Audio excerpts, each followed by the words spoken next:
Wow, in this episode you can learn about the wine ghosts of a volcanic island, Lanzarote. I got the chance to taste Puro Rofe's a white cuvée from the island Rofe.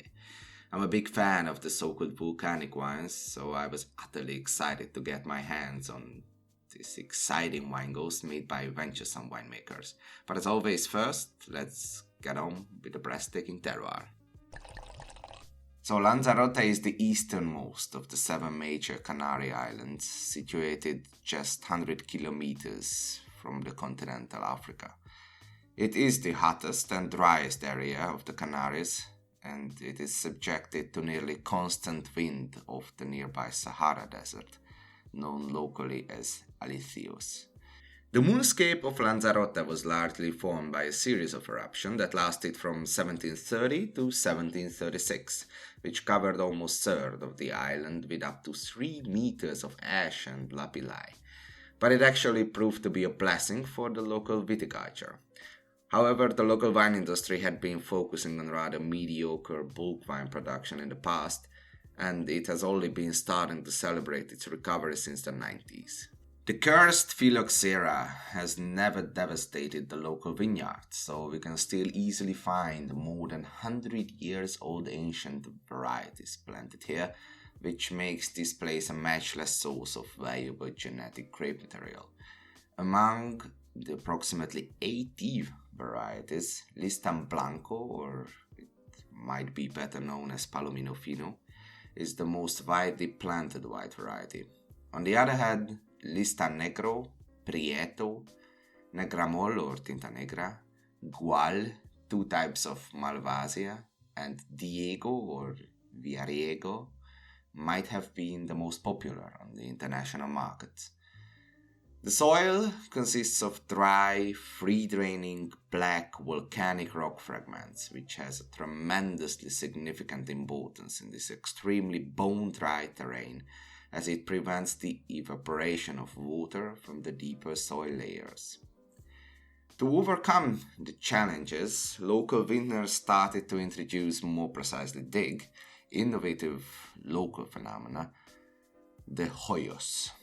These are holes, sometimes carved up to 5 meters deep into the ground, with vines planted in the bottom. And why?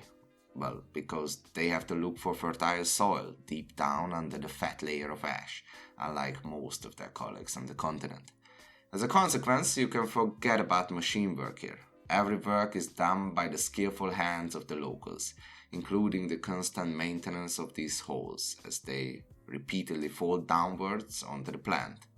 The most exposed hoyos, or these holes, are partially surrounded by semicircular stone walls called abrigos, to add an extra layer of protection from the constant breeze. They are like natural human-created creatures. The entire landscape looks like a scenery from a forgotten planet from a Star Wars movie. As you might imagine, there are extremely work-intensive vineyards, even though I'm not sure that the term vineyard perfectly fits these growing environments anymore. Truly heroic viticulture. The average planting density is about 500 plants per hectare, which rewards the hardworking vigneron with about 1 ton or 1,000 kilograms per hectare. Sounds like the deal of the century, right? Well, not really. So the sad truth is that the vast majority of the vintners are over 70 years old here, and new candidates don't really wait in the wings. However, one must state that this is not the only vineyard management system on the island. The mechanizable ditch system is more well spread on the island, especially in the Tinajo area. I might cover them in the future episode together with the cabocos, if I pronounced it well, another typical viticulture method in both the area. But now a few words about the winery, Puro Rofe, which means pure ash. Pertinent choice of name. It is rather a collaborative project winery among local organic wine growers than a classical commercial one. The original mastermind behind the venture was Carmelo Peña, who returned to his beloved island after gaining valuable experiences in Portugal and Spain. Nowadays, there is an entire team of talented winemakers behind the project. But now finally about the wine, right? So the cuvée is called Rofe, so ash, as I said earlier. So the 2018 vintage is only the second one of this love project. The hand-harvested fruit comes from the surrounding Los Volcanes in Lageria, the Grand Cru of Lanzarote, but also from other parts of the island like Tinajo. The juice was produced by approximately up to 120 years old wines, and the lion's share of the blend with 60% is Malvasia volcanica. This small, aromatic, delicate grape has become one of the postcard grapes of Lanzarote, as it is exclusively grown here.